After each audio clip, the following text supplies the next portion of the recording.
Okay, so may mga tanong kasi nung part 1 at marami naman nakagusto. Actually, gustong-gusto nila yung discussion natin kasi nakita nila na bagamat magkakaiba tayo ng mga views, mga sistema sa theology, ay nandun yung maayos na pag-uusap. Saka may pagkakaisa pa rin ano kasi magkakapatid naman dahil kay Christ no. Kaya marami namang natuwa at maraming na-bless. Pero may mga kapatid tayo na hindi maintindihan yung mga kasi siyempre hindi naman maiwasan yung mga theological terms na kung minsan uubos ka rin ng oras para maipaliwanag nga. So, meron silang mga tanong. Yung mga tanong nila ay naka-record naman to so pwede na lang nilang pakinggan later no. I-send ko na lang sila sa kanila. Pero merong mga ah, nag-comment na ang tanong nila ay teka, hanapin ko yung aking nilista. Ito muna yung mga panimulang tanong natin. So, dito ang tanong nila, ano daw yung theology? No, yung mga ganyang basic questions na para sa kanila ay ah, ano pa, hindi pa pamilyar. So, ano yung theology? And anyone po pwedeng magpaliwanag.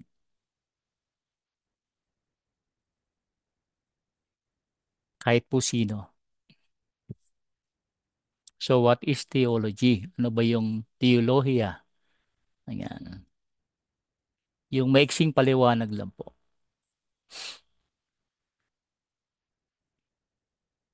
Well, by the name itself, yung theology is a study of God or about God and all that is related to God. So, doon papasok kung yung kanyang person, character, um, yung, and then with this character and nature, papasok din doon yung issue about creation and redemption. So, sa cloud ng theology is a blanket term or general term for the study of who God is. Pero usually ginagamit natin yung theology loosely. Pag sinabi nating theology, theology of, for example, of Christ, or theology about the Holy Spirit, the Trinity, salvation. Usually, ang theology, we equate that sa doctrine. Ano bang theology nyo is about baptism? Ibig Mhm. sabihin, ano ba ang doctrine nyo about baptism? Mhm. So that's what we mean by theology. Ngayon, yung topic about theological Mhm. systems, refer dun sa kung paano ba, how we handle yung Old Testament and New Testament. Kasi Mhm. meron tayong one Bible but two Testaments.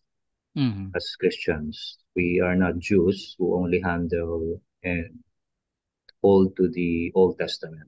But as believers in Christ, we both hold to the two Testaments.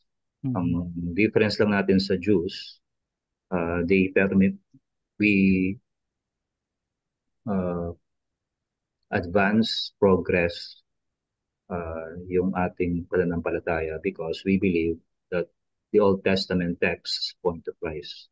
Mhm. At when Christ Mhm. came, He appointed apostles at yung mga apostles, specific, yung mga appointed authors ng New Testament wrote nung mga teachings ni Christ, they put it into writing. So, nag-start yung Gospels, yung mga Pauline letters, pastorals, and then by the end, yung mga writings ni Apostle John. So yung sa atin, when we say theological systems on how we connect, kung ano ba yung tinuturo ng Old Testament, how we relate to that, how we handle yung mga prophecies, teachings, um, mysteries, how it unfolds in New Testament. Kaya may mga systems na iba-iba. Ayun. So, hopefully ay naintindihan ng ating mga kapatid no na hindi familiar sa kanila yung salitang theology. So, Pag sinabing theology, ay nga kay Brother Chris, ay yung pag-aaral ng patungkol sa Diyos. Bagamat may sanga-sanga ito, merong Christology at soteriology at iba pa, ay at meron ding theology proper, di ba, Brother Chris? Yung specific sa Diyos, no? Tama ba? Yes, Doctrine of God. The doctrine of God. Okay. So, second question, bakit kailangan daw ng mga Kristiyano ang theology? Yan. Mga ano to, mga simple question pero ay siguro malaki ang maitutulong nito para malaman nila sa ating mga kapatid kasi ang goal talaga ng ating discussion ay hindi para sa atin na kumbaga pamilyar na ito kundi ma-impart natin sa kanila kung ano ba itong mga pag-aaral na ito na alam naman natin na mahalaga pero para sa kanila ay na hindi gaanong into study of the Bible kumisan na nagiging tanong sa kanila ito. Ayan. So, anong tanong natin kung gaano ito kahalaga sa ating mga Kristiyano, yung theology? Okay, pwede namang si Pastor TJ siguro ang sumagot. Ayan. Pastor TJ, gaano ba kahalaga sa ating mga Kristiyano ang theology? I think ano po ang when we talk about theology, I think it's of utmost importance. Mhm. Although there are various ways and means to crystallize kung ano ba ang all of the layers of theology, but theology as a whole is so important kasi that is the only way we can really make sense of everything that we believe in, Mhm. specifically God Mhm. and His plan of redemption through His Son, Christ Jesus, and also how all of these things will unfold. Mhm. Yung plano po ng Panginoon ng kaligtasan para sa ano po, kanya mga pinili. Mhm. Also, dito natin ma-make sense ang connections between yun nga, ang Old Testament and New Testament, which will give clarity to what faith in the Lord Jesus Christ is all about and what the Christian life should be, how it should look like. So your understanding of theology or the lack thereof will greatly affect the way that you view God and the way that you view what faith is, Mhm. what Christianity is, and basically it will boil down even to how you live your life today. Mhm. So napaka-importante po na yung Mhm. pong claim natin sa ating pananampalataya is not just a mere verbal confession but rather it produces fruit that is backed up by the knowledge. So kailangan po natin ng teolohiya and Mhm. I think how we will get there, of course, there's a systematic way of studying theology, Mhm. but in its natural progression, it is through the faithful study of the scriptures that we will be able to really define and pinpoint uh, all of the nitty-gritties of what theology is about. So, importante po talaga kung wala po tayong pakialam, wala tayong kaalaman, very shallow ang magiging pangunawa natin Mhm. or posibleng baka wala po talaga tayo sa pananampalataya.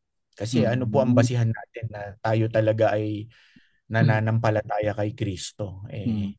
Hindi po natin yan masasabi kasi magiging based on opinion lang siya rather than truth.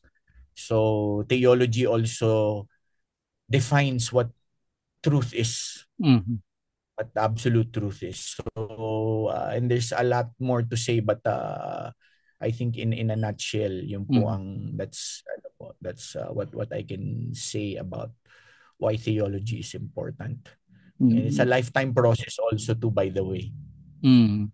Masasabi po studying. masasabi po ba natin, Pastor, na lahat ng Kristiyano, kahit ordinaryong Kristiyano, sabihin na natin na wala silang alam masyado sa doctrine, basta sila ay tunay na nananampalataya, nakapailalim do sa theology. Kumbaga yung gospel na ang, kanilang ang, ang, tinam ang pananalig po natin, ang pinapaniwalaan po natin, whether we like it or not, under the cloud, under the umbrella of specific truths. So it's an issue of recognizing and knowing these truths to really validate whether our faith is genuine or not. Mhm. And that is Opo, kasi theology itself. theology will point to the object of the faith, which is Mm. really Christ. Mhm. So, ang point is the object of the faith must be clear. Mhm. And I think the theology and the study of it will really help Mm. define what we really believe. Okay, sige. Sana po ay naintindihan ng ating mga kapatid, no? Susunod pong tanong nila, ano ang well, siguro to na napaliwanag ni Brother Chris, pero ulitin natin, bigyan pa natin ng mas ma, kumbaga mas simpleng paliwanag. Yung theological system, no, ano daw ang theological system na ating pinag-aaralan ngayon? Meron po bang gustong sumagot dito na iba naman? Si Pastor Larry, yan. Pastor Larry, pwede niyo pang paliwanag sa amin kung what is theological system. Ano ba yung sistema ng theology?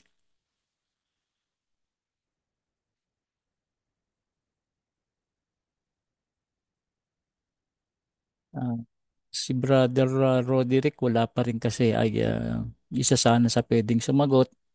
Saka si Brother RD, no mamaya pa raw siya makaka-join. Pero sige po, kung sino man po ang pwedeng sumagot para ipaliwanag lang po ng mas madali no yung theological system at bakit natin ito pinag-aaralan. O sige, Brother Chris, ikaw naman kasi ikaw naman yung sumagot kanina ng pahapyaw. Kapag binabasa kasi natin yung scriptures, whether in the context of a church as a whole or individually as a believer, hindi natin maiiwasan na may mabasa tayo about, for example, the kingdom Mhm. or the king sa Old Testament, which is always repeated, recurring then sa New Testament. Meron tayong ma-stumble tayo sa mga word na covenant Mhm. na ginamit sa Book of Genesis, Exodus, ginamit din kay David sa Samuel, and so Mhm. on. And then it progress and again repeated, recur ultimately sa New Testament. Meron Mhm. rin covenant doon. Merong temple, merong sonship, um, sacrifices, priesthood, and so on. So maraming mga aspects sa scriptures kapag binasa natin siya from Genesis to Revelation. Kung when uh, kapag tumatagal tayo when we mature in our reading and understanding, hindi Mhm. natin maiwasan magtanong na ano ba yung connection nitong word na ito, covenant, for example, that was that God made to Abraham Mhm. at na-mention ulit ito ni Paul, for example, Apostle Paul sa Romans and Galatians. So how does it connect and relate to each other, yung mga passages and issues na yun. Doon pumapasok yung mga theological systems. So yung mga theological systems are attempts to understand how one major component sa Old Testament connect to the New Testament. Mhm. So in my samples, so for example, yung let's say we can say yung top five major components sa Old Testament are creation. Mhm. Kasi pag sinabing creation sa Genesis 1 to 3, meron ding new creation sa Book of Revelation and sa Mhm. iba pang mga passages sa letters ni Paul.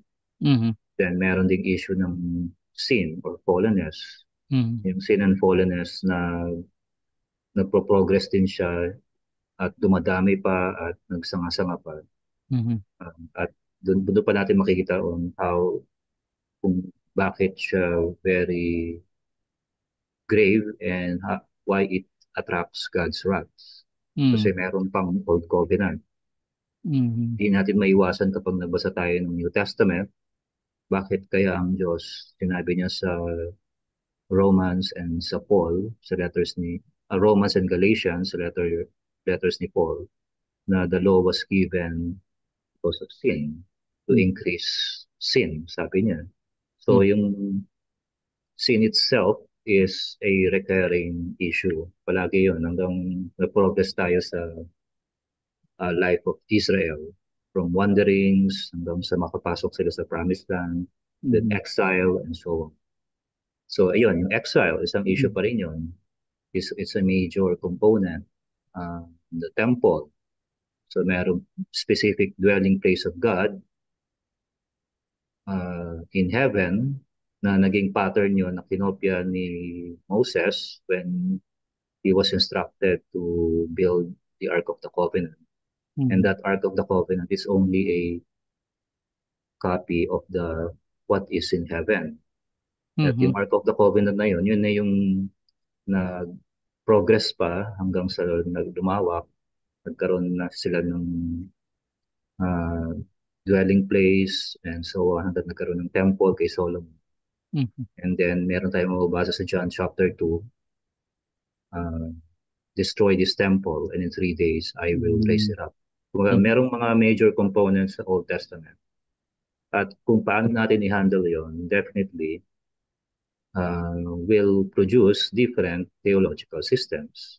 At Mhm. hindi lang naman tayo yung unang nag-isip ng systems na yun. Nung pinanganak tayo dito sa 20th or 21st century, meron na mga theological Mm. systems. Hindi naman tayo kasi yung unang nag-isip noon Mm. about how to handle yung kingdom Mm. from old to new, yung covenant from old to new. Meron ng mga unang mga believers na nag-isip noon. Tayo, minana lang natin kung ano na yung mga contribute na nila, naibigay na nila sa atin. So it will definitely affect kung ano yung theological system, kung ano yung upbringing natin. So that's one. Kung tayo ay lumaki sa isang Roman Catholic background, definitely kapag meron nag-preach sa atin ng gospel o naging convert tayo ng true converts na tayo, mas naintindihan natin yung issue ng priesthood, sacrifice. Mhm. Kasi sa Roman Catholic systems, nandun na yung elements na yun, di ba? Mhm. Yung issue ng priesthood and sacrifice and merits. Mhm. So pag naintindihan natin, nabuksan yung puso natin, si Christ pala yung toong priest. Mhm. Siya pala yung true sacrifice. Ito na kailangan ng Mhm. isang human priest to re-offer Mhm. another sacrifice sa Mass. Mm. And so on and so forth. So dun rin, walang tao na ano siya, tabula rasa.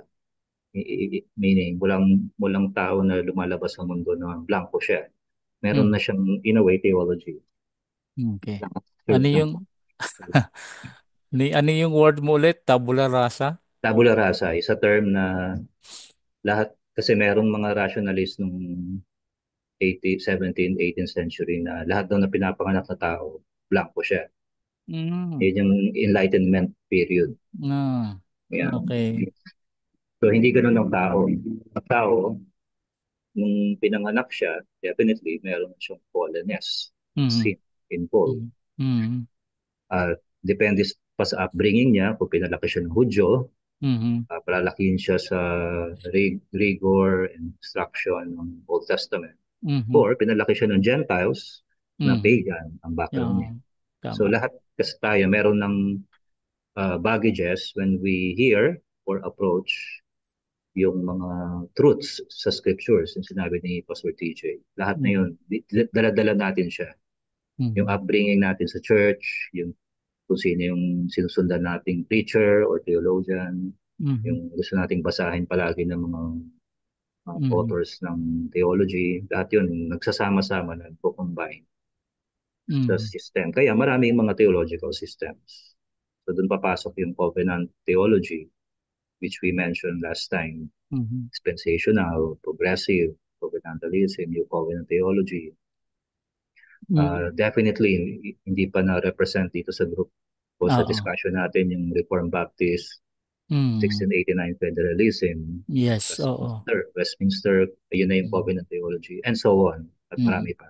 Marami pa nga. Kaya, Sige. kasi nga, maraming mga preachers and theologians who understood the connection ng Old to New Testaments differently.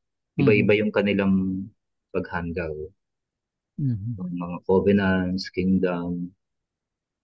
So,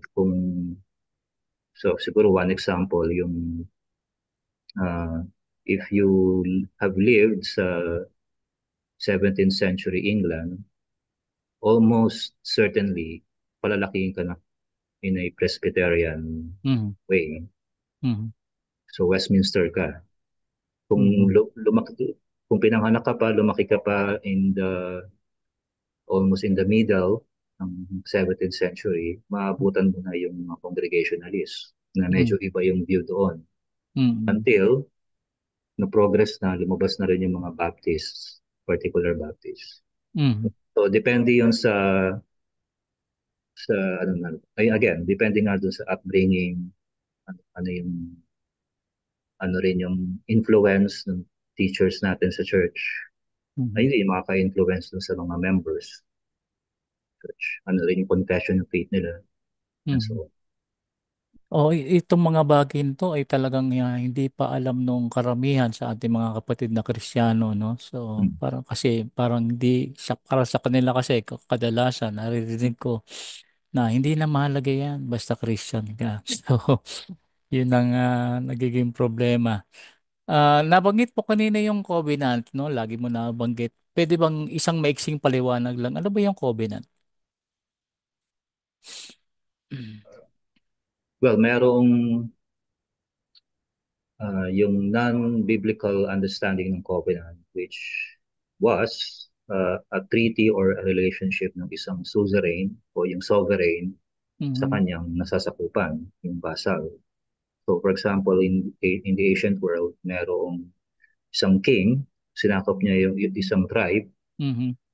o isa pang kingdom, small kingdom, naggumawa siya ng treaty or contract or agreement, arrangement, or covenant. So Mhm. ito yung gagawin ko sa iyo, sabi ng sovereign or suzerain, I will protect you, pero in return, you will pay me tributes. O for Mhm. example, ko alam kung ano yung exchange ng pera nila noon. So Mhm. depende kung anong bansa. O bigyan niyo ako ng fruit of your harvest and so on. Mhm. So parang Sa, kasunduan ito between yes. mhm. Ngayon, biblically speaking, doon napapasok yung relationship na pinasok o Mhm. ginawa ng Diyos sa human that He Mhm. elected or selected to bear or to be recipients of that specific covenant. Mhm. So sa Old Testament, maraming covenants Mhm. na ginawa ang Diyos. Eh, Mhm. pero yung pinaka-glaring or yung pinaka at least major that we can say was the covenant that He made with Abraham. Mhm. So obviously, merong covenant kay Noah. So we can also say may covenant din kay Adam. Mhm. Pero yung pinaka ano talaga, yung paulit-ulit na sinasabi sa New Testament was the covenant that God cut or made with Abraham. Yun yung sa Genesis 12, tapos nag-progress pa sa Genesis 15, Mhm. 17, Mhm. and then 21 when he offered Isaac, nag-promise ulit ang Diyos. Nabanggit ba sa New Testament, Brother Chris, covenant from Abraham. with Abraham? Yes. So meron yun sa letters ni Paul sa Galatians Mhm. and Romans. Meron yun. Romans 4, Galatians 3. Mhm. Mababasa rin natin yung issue ng covenants sa Gospel according to Matthew. Mhm. Although hindi na may mention specifically, pero nandun yung elements niya sa Gospel according to John and obviously sa Hebrews letter. So mahalaga ba ito dahil ang covenant na nagsimula sa bayang Israel through Abraham, tapos sa New Testament, ito na ang naging church. Parang ganun ba? doon na nagkakaroon ng theological systems. Okay. Kung paano mo i-connect yung covenant na ginawa ng Diyos kay Abraham Mm. papunta sa New Testament Church. Okay. So, yung one way of understanding yung covenant kay Abraham um, was that si Abraham, ang covenant sa kanya was to have all 8-day-old male babies Mm. circumcised Mm. um, and to obey all these statutes and commands and so on. So, yun. Mm. Pero sa part naman ng Diyos, I will multiply you. Mm. I will multiply you as the stars in the sky and so on. Mm. You will be a blessing to all nations and so on. So, Yeah. yan. Sige, mamaya pasadahan pa ulit natin yan. Mhm. Okay, sa susunod na question, salamat po sa mga sumasali pa. Ayan, si kay Pastor TJ naman, o kung meron pang ibang sasagot, pwede rin po. So, ang tanong na susunod, ano ang ano ito, parang nasagot na natin, no, yung kahalagahan ng theology sa atin. So, ito nasagot na kanina ni Pastor TJ. So, punta tayo dun sa ibang mga katanungan. Pero kung meron po mga tanong yung iba na naririto, pwede po kayong magtanong, ano? Any question po na regarding dun sa ating pinag-aaralan, ay pwede niyo pong itanong. Yan. So, free to ask any question po basta related po sa ating topic. Now, isa sa mga sa mga gusto kong malinaw sa mga kapatid na yung isa-isang kunin muna natin yung apat. Alam ko marami pa eh. Pero kunin muna natin yung apat. Linawin muna natin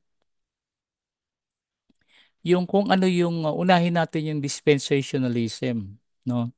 So ano ba talaga yung dispensationalism at ano yung mga katuruan nito, no? At dito may mga tanong akong nakita, no? What are the different dispensations identified? No, kasi meron pa palang mga iba-ibang klase ng dispensation at alam ko mahabang sagutan ito at mahabang discussion. Merong ding how does it distinguish between Israel and the church? Ito yung kasi yung main na parang tinuturo ng dispensationalism, no? What is the role of literal interpretation ng dispensationalism patungkol sa theology?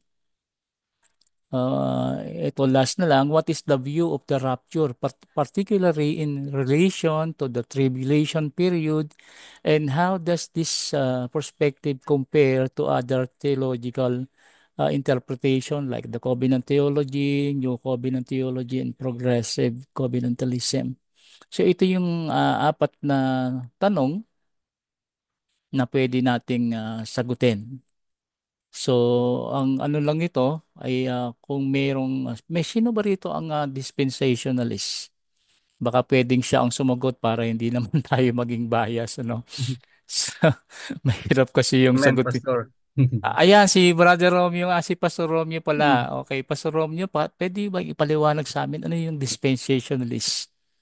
Yeah, by Ayan. the way, since 1994 kasi, naging part ako ng group dito sa Grace Bible Church dito sa Pacdal, Baguio City. Mm, New believer ako, I received the Lord 1992. Actually, I baptized. Na-baptized din ako kasi galing ako sa Bible Bap. Sila yung nag-lead sa akin. And then I went to the Bible school. Dito, mayroon kasing Bible school dito. And then, ang theology pala, system of theology na ginagamit dito ay dispensational theology.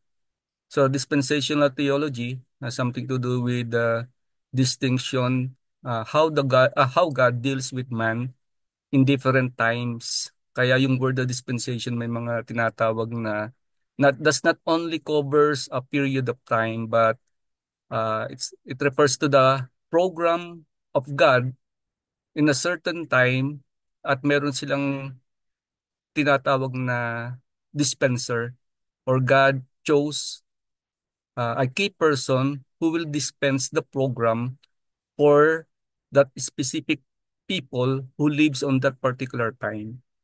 Nais ko rin ibahagi din yung theology na yun as a system. Yung dispensational, uh, we call it seven dispensation na banggit nyo, Pastor. Sir. Yung, to summarize pala, dispensation, yung distinction ng pagdeal ng Panginoon sa mga Gentiles at saka sa mga chosen people of God. Going back to the covenant na banggit ni Sir Chris, yung covenant na ginawa ng Panginoon kay Abraham Mhm. ay nagsilbing simula ng pagkakaroon ng covenant people of God because God chose Abraham to be the people or yung generation na kanya pong pinangakuan na magiging blessing sa lahat. Mhm. At si Abraham, dito nang galing yung tinatawag na 12 tribes of the nation of Israel o yung word na Jews or Israelites.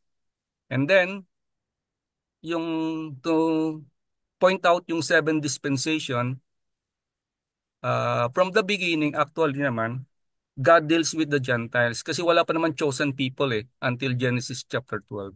Mhm. So, nung wala pa ang kasalanan, ito yung tinatawag naming dispensation of innocence. Dispensation is like oikonomia or an economy or God's program, or we call it God's household rule, or how God ruled his household on that particular time. Like for example, nung hindi pa pumapasok ang kasalanan from the beginning, so Adam, so from Adam and then si Eve, yun ang tinatawag naming dispensation of innocence. Pero nung nagkasala na si Adan, nagkaroon na yung tinatawag na conscience, namulat na sila sa tinatawag na good and evil. Mhm. So doon nagsimula yung dispensation of conscience. And Mhm. dispensation of conscience as a principle continued until tinatawag po nating dispensation of the fullness of times. Mhm. And then nung magsimula ang tinatawag na Great Flood sa time ni Noah, Mhm. nagkaroon ng tinatawag na human government. Mhm. So doon nagsimula yung dispensation of human government na kung saan namuno na ang tao. Mhm. Nagkaroon na nga yung ngipin ng isang ngipin. So, Mhm. probably ganun yun. And then, pumasok na yung tinatawag na pang-apat, dispensation of promise. At ito Mhm. na nga yung pagtawag kay Abraham. So, Mhm. simula naman kay Abraham yun. So, Mhm. from innocence, si Adam, conscience, Adam pa rin and Eve. And then, human government, si Noah. Mhm. Dispensation of promise kay Abraham. Abraham. Ayan, Mhm. nagsimula na ang tinatawag na chosen people of God, the covenant people of God, through the so-called circumcision. Sign of Mhm. circumcision, actually, ang pinaka-purpose niyan ay to prove or to show to the people na sila yung tinatawag na generation of God's people Mhm. or yung generation na yan na tinatawag na covenant people of God. Mhm. And then, nung dumating na si Moses, giving of the law, dito Mhm. na pumasok yung dispensation of the law. Dalo. Oo. Yes, sir. And then, sa dispensation of the law, until the time of the Lord Jesus Christ. Kasi si Jesus Christ, ang Panginoong Kristo po ay pinanganak under the law. Dalo. Born Oo. of a woman, born under the law. Yung Dalo. Oo. Galatians 4:4. Mhm. So, yun ang ano doon. But, yung tinatawag na 70 uh, weeks of Daniel prophecy, Mhm. nag-start pala yun or 69 na. Ibig sabihin, yung program ng Panginoon under the dispensation of the kingdom, Mhm. uh, after Christ died on the cross and then yung sacrificial niya, and then to make this story short, kasi ano lang pero parang summary. Ah, Ni-reject ng chosen people or covenant people, specifically the nation of Israel, Mhm. yung Messiah, yung Mm. Christ na promise ng Panginoon, Mhm. ni-reject, and that is through crucifixion. And that particular event happened doon nga sa cross of Calvary, and even Apostle Peter continued to preach because remember yung triumphal entry ng Panginoong Kristo sa Jerusalem. Actually, nagbigay pugay sa kanya na siya yung hari. Mhm. Kaya yung tema ni Matthew, Matthew presented the Lord Jesus Christ as the coming king or the king of that particular nation of Israel. Kaya nga yung mga kataga ni Poncio Pilato and other things, Mhm. are you the king? Mhm. Then, dahil ni-reject, Apostle Peter offered again the kingdom or actually the Lord Jesus Christ na alam nyo ba na si Jesus Christ of Nazareth, siya Mhm. yung promise And if you're going to receive Him or accept Him as the Messiah or the King or the Christ, He will come again to establish His kingdom. So dun papasok yung tinatawag nating millennial kingdom. But before the millennial kingdom, another program na kasama doon ay yung tinatawag na 7 years tribulation or yung Jacob's trouble, yung tinatawag na 70th week. Ang Mhm. nangyari, dahil ni-reject ang Panginoong Kristo until doon sa preaching or sermon ni Apostle Peter, Mhm. ah pumasok yung tinatawag na secret program or mystery. At ito na nga yung tinatawag na dispensation of the grace of God. Mhm. The so-called dispensation of the grace of God actually is the present time, our present time. Mhm. At saan ito nag-start? Dito nag-start yung tinatawag na statement ni Paul sa na body of Christ or the church, which is the body of Christ. Mhm. And that particular beginning actually Mhm. ay medyo maraming sanga-sangayan sa mga dispensationalist. Mhm. But in our group, we call our group as mid-acts dispensationalist, Mhm. meaning the beginning of the body of Christ started with Paul. Because Mhm. the Lord Jesus Christ chose Apostle Paul to be the apostle to the Jews or to the Gentiles specifically. But Apostle Paul served as the apostles for this present dispensation or for the church which is the body of Christ. Yung pong tinatawag na church which is the body of Christ is composed of uh, all believers, Jews and Gentiles alike. Kaya yung same footing ng tao, whether Jew or Gentiles ka, you are in the same footing. Kaya all have sinned. Mhm. Unlike before, the covenant na ginawa ng Panginoon kay Abraham, no, God is dealing with His chosen people, specific. O tinatawag namin na elect. Okay? Mhm. Na elect. Si yung na pinili. Pinili kasi siya ng Panginoon si Abraham to be the father of many nations. Mhm. So, yung dispensation of the grace of God started with Paul. Uh, Mayroon tinatawag na transition kami tinatawag. Ang transition ay from mid-acts, specifically to make it in detail kasi maraming dispensationalist na Acts 2, marami 7, 9, 11, 12. Dami pala. Ang dami nun, hanggang 28. Ang aming pong stand is na kay Paul, Acts 13. Kung makikita Aha. natin na kung saan nagsimula yung word na Saul, which is Paul, or who Mhm. is called Paul, when Mhm. Apostle Paul was separated by the Holy Spirit to a certain ministry. And that Mhm. ministry is no longer for the Jews only, Mhm. but to the Gentiles Ah. actually. And then, ang transition niyan ay natapos hanggang Acts 28. Mhm. And then that's the reason why simula noon nag-cease na ang mga kingdom program teaching or sa Day of Pentecost, marami pa. And ang ang reason kung bakit na-insert ay ito yung tinatawag na mystery, dispensation of the mystery na binigay kay Apostle Paul na hindi ipinaalam yung revelation na binigay ng Panginoong Jesucristo kay Apostle Paul ay hindi na ipaalam sa mga tao noon from Adam to the apostles of the Lord Jesus Christ until Mm. kay Apostle lang po exclusive. Yun ang aming stand regarding Ano that. ano po yung exclusive na ano yun na dapat na ano, hindi pinaalam sa mga naunang mga ano. Yung revelation of the mystery na in the book of Acts, Ephesians rather, chapter 3. Ah. Yan ang ano niyan. Yan ang tinutukoy doon. At So, paano po ito naintindihan ni Paul? Kung sa uh, kanya, he wrote it kaya yung yung ano niya, epistles, at least 13 epistles of Apostle Paul revealed or wrote all the revelation that he received from the Lord Jesus Christ. Kaya ano, yun po yung program or yung instruction for our obedience in this present time. Kaya po ang word sa group namin ay tinatawag na Pauline.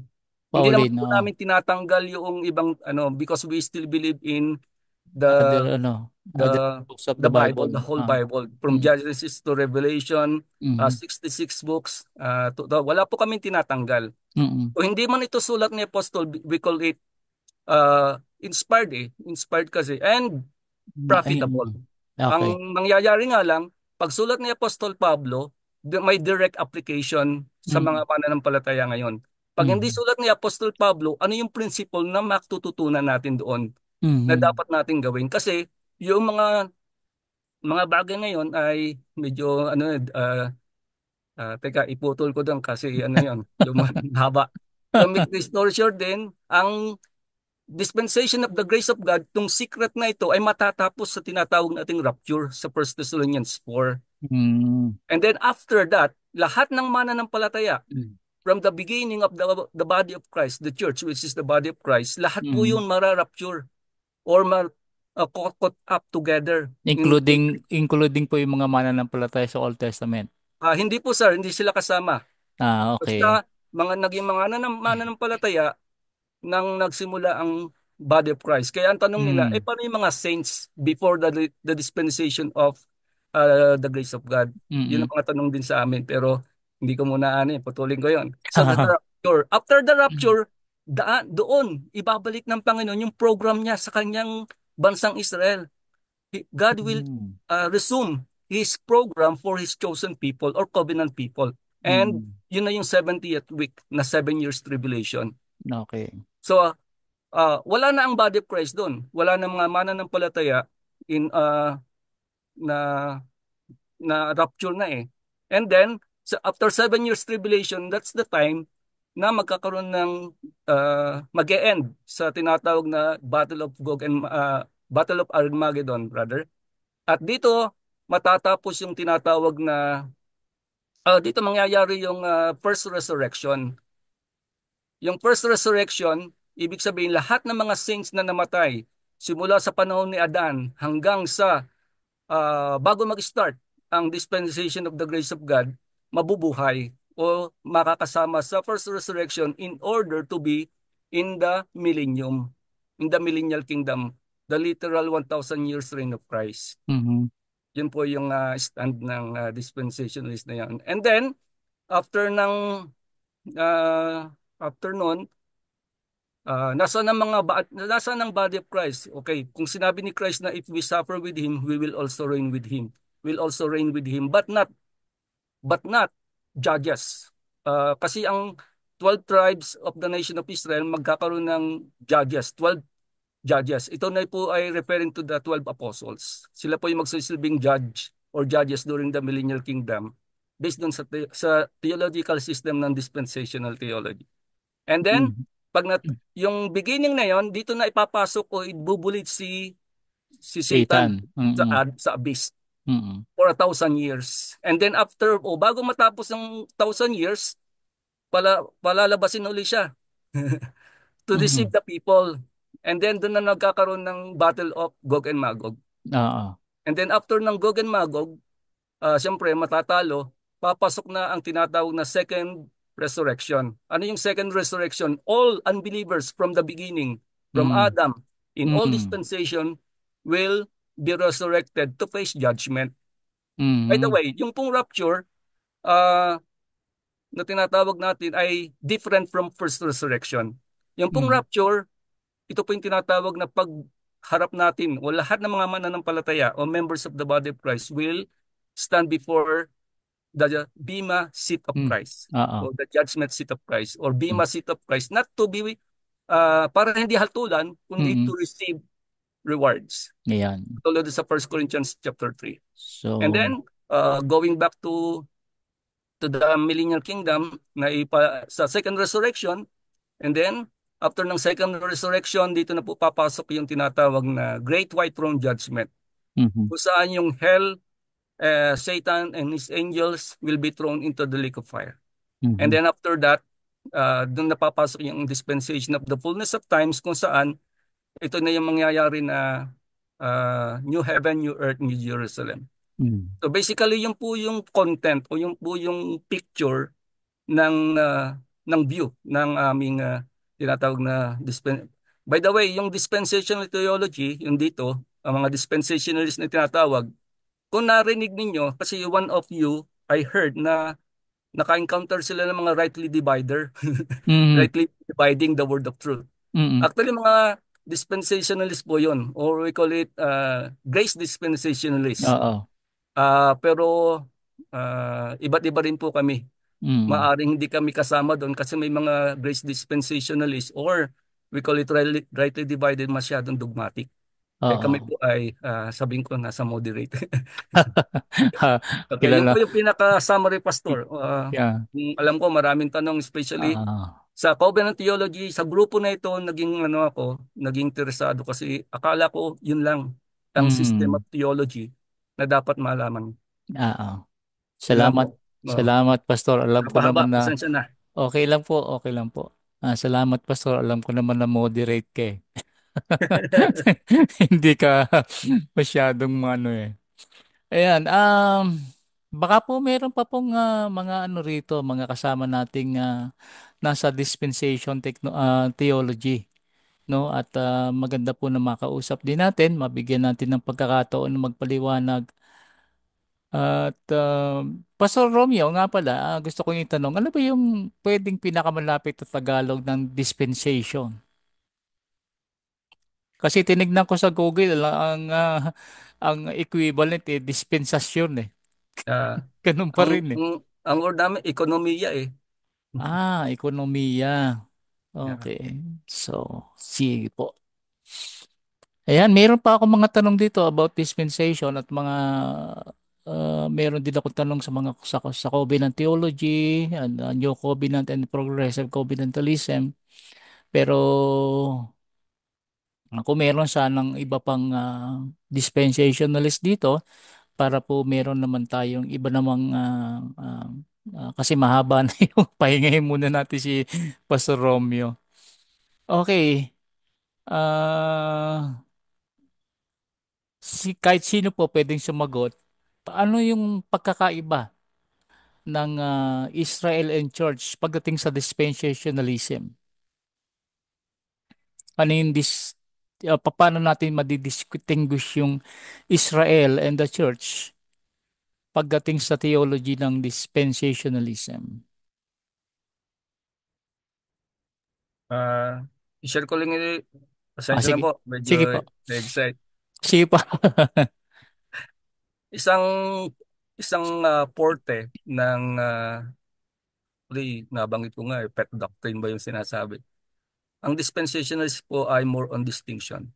We Mm, are always trying to distinguish between Israel and the body of Christ or the church. mm, Ibig sabihin, sa panahon ngayon, this present time, there's no such thing as covenant people.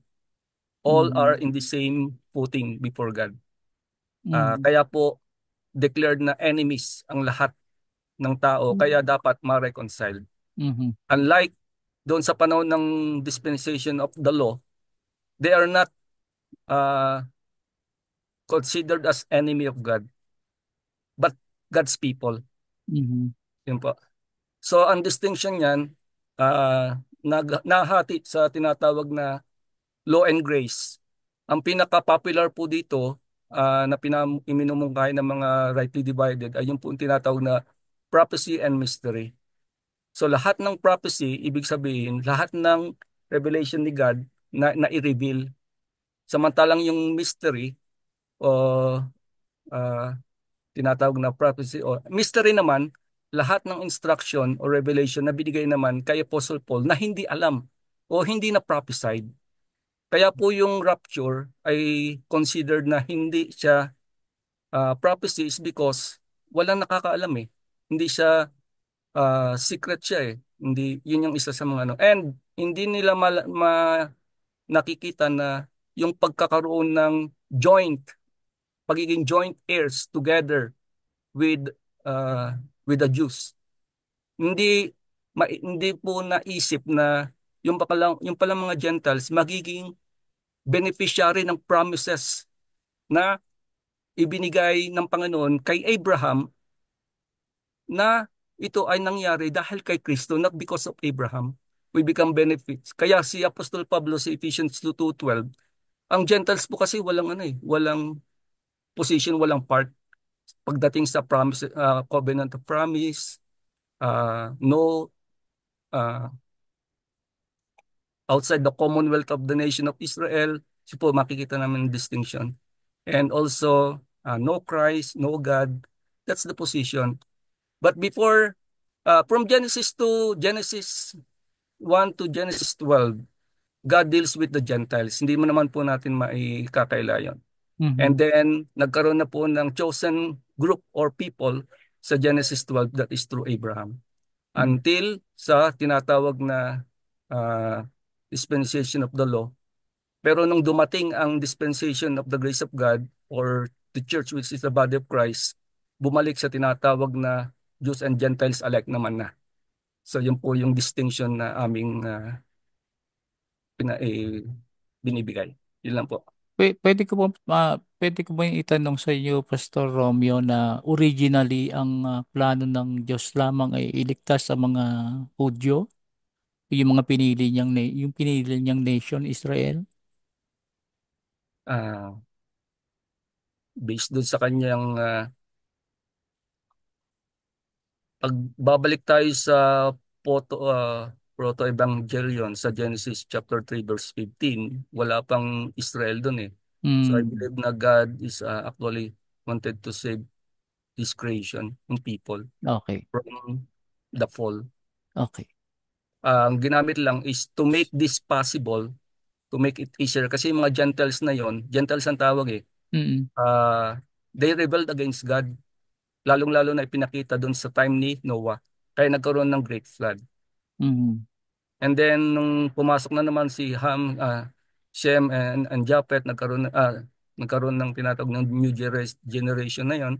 mm, So, ganun pa rin eh, more on disobedience from the time of Adam until na sabi ng Panginoon, teka, to make this salvation possible to all, I will choose a nation na magsisilbing daan, magiging channel of blessing to all the people.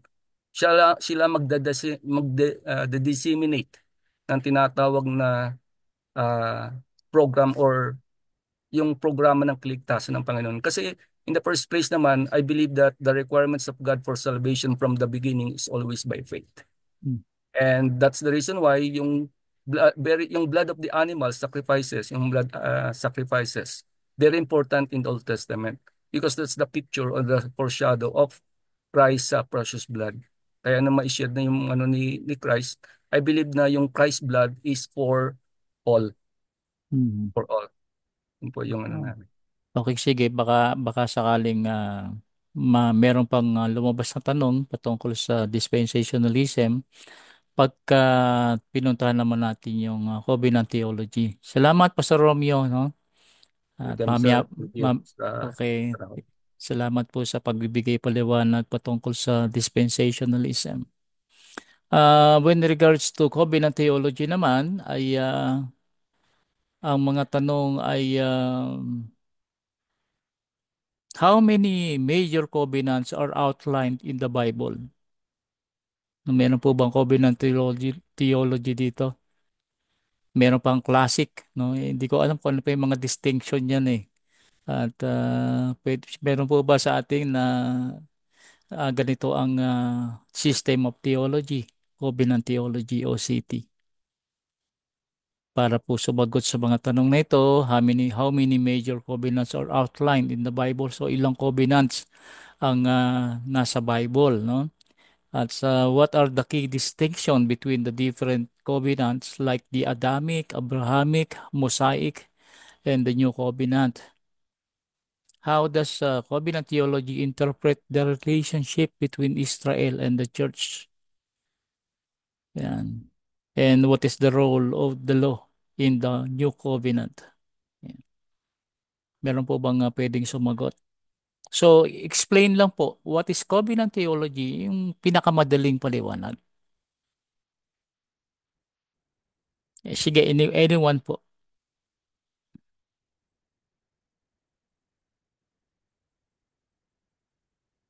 Ayan, si Brother RD. Nagtataas ng kamay. Sige, Brother RD. Oh, magandang gabi po. Kasi nandito pa ako sa work. Almost siguro mga 15 minutes na lang hindi na ako Mm, magda-drive pa uwi. mm, So, gusto ko sana mag-intersect dun sa dispensationalism. But since nasa covenant theology na, ah, so covenant theology actually is ano synonymous with kasi parang ang naging ewan ko lang yung inabutan ko yung parang nasa eschatology yung emphasis nung huling na pakinggan ko eh. mhm, Nasa eschatology yung emphasis niya yung mga scheme ng dispensationalist yung sinasabi niya no yung sa future. mhm, Pero ito yung framework ang dapat mag-dwell tayo sa system of interpretation or yung hermeneutical principle ng bawat system. mhm, Kasi hindi naman yung mga system, like halimbawa sa covenant theology, pagdating sa eschatology, meron ding mga differences. Pero yung mhm, main hermeneutical principle, yun dun nagdi-differentiate the way they will interpret even in the eschatology will differ yung mhm, mga theological system. So mhm, basically covenant theology, ang framework ng covenant theology is yung covenant. That's the basic framework of how God revealed himself to man through covenant. So yun ang pinaka framework that God is yung sinasabi na parang sa ordinary use ng term na covenant ay parang contract. mhm, But hindi yun ang gamit ng pagdating sa Bible na parang dalawa parang ano but most of covenant theologian ay yung unilateral si God ang nag si God yung nag-establish ng covenant sa tao. So ang mhm, covenant theology is basically meron silang mga framework category that they will yung parang pinaka-umbrella o pinaka-payong kung saan mhm, nila i-interpret yung mga revelation ni God. So, unang-una, yung kanilang framework that the covenant of redemption in eternity. mhm, Yun ang covenant of redemption that has been transacted between the Father and the Son mhm, or the Trinity. Pero ang common language ng Reformed theology is yung covenant of redemption between the Father and the Son. That mhm, the Son agree to in eternity to he agrees that he will be the the instrument by which God will accomplish his plan of salvation. So God plan it and the Son will accomplish redemption in mhm, time. So sa eternity yon. So yung New Covenant Theology, Progressive Covenantalism, will agree with Covenant Theology insofar as this is not really we cannot really use the term covenant, but plan, God's plan, eternal plan. Mm. Yun ang distinction nila. Yung kasing covenant theology, they will say na may covenant na sa eternity between the Father and the Son. Loose yung paggamit lang ng covenant sa eternity. But insofar as NCP and progressive covenantalism will agree that there is one eternal plan of God to redeem a people for Himself in time in the Lord Jesus Christ. So the Son agree. So, but yun nga, yung NCTPC will not use the term covenants. So, Mm. now, meron din yung tinatawag na Mm. covenant of works dun Covenant theology. kay Adam, ang covenant theology. Mm. That God, that merong covenant si God with Adam, yung probationary period when he disobeyed, whether he disobeyed or obey yung utos ni God that he should not eat the fruit of the knowledge of good and evil, he will Mm. merit eternal life. He Mm. will merit eternal life. Kaya, ang covenant of works doon, kung susunodin niya yon, magpapatuloy siyang sumunod, he will merit eternal life. But dispensationalists, NCT and dispensationalists will disagree because wala namang, parang wala namang, walang may earn si Adam. Meron na siya eh. Meron na siyang eternal life. He is immortal, but when he chooses to disobey God, he lost. Mm. At walang maliwanag sa Genesis na walang maliwanag na merong covenant with God with Adam. Walang maliwanag na term. It doesn't say yung probationary period. So yung ginagamit ng covenant theology dun is yung tinatawag na necessary consequence, good and necessary consequence, logical necessary consequence, na kung sinabi ni God kay Adam na you should not eat the fruit and the knowledge of evil, once you eat you will die, meron kaakibat na kung hindi niya kinain yun, kung hindi niya kinain, he will continue in his state Mm. sa estado niya. So yun yung logical necessary consequence ng covenant theology. Yun ang backdrop ngayon ng covenant theology. After the fall, di nag-fall si Adam. After the fall, God initiated a covenant of grace. Mm. Yan yung pre-lapsarian covenant o bago Paul ay yung covenant of works. After na, yung post-lapsarian, dun sa proto-evangelion, sabi ng covenant theology, is yun na yung covenant of grace. Mm. Nag-start. After Genesis 3:15. Yun. So, yung covenant theology, the classic covenant theology is yung covenant of grace, one umbrella covenant of grace with different administration.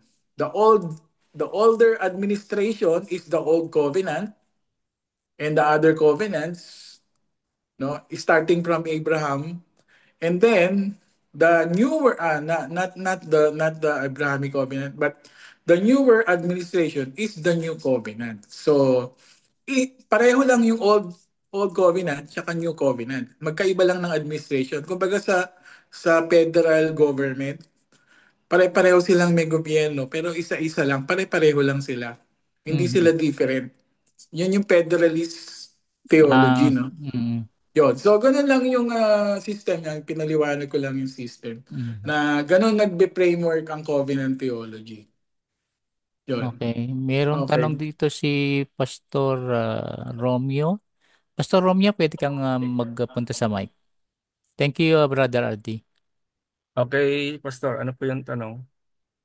Meron kang si chat dito eh. Ay, Ikaw to, di ba? CM Bals? kaya po. Yes, Ah, Pastor.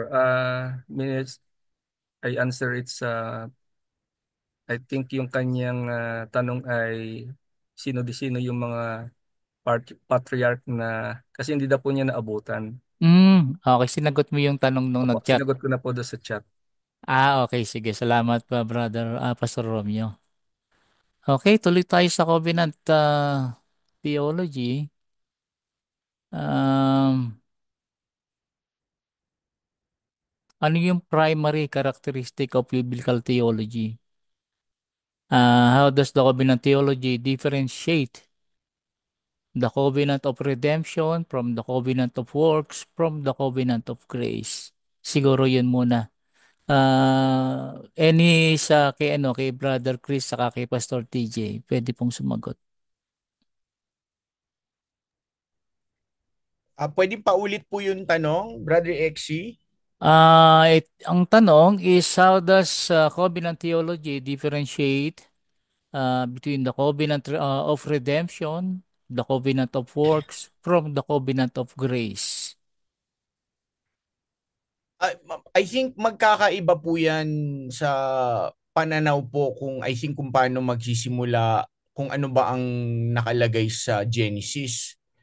And I think that would really require nitpicking already some of the finer details. Mhm. So, for example, the covenant theology will say that there is that two distinctions between covenant of works and covenant of grace. But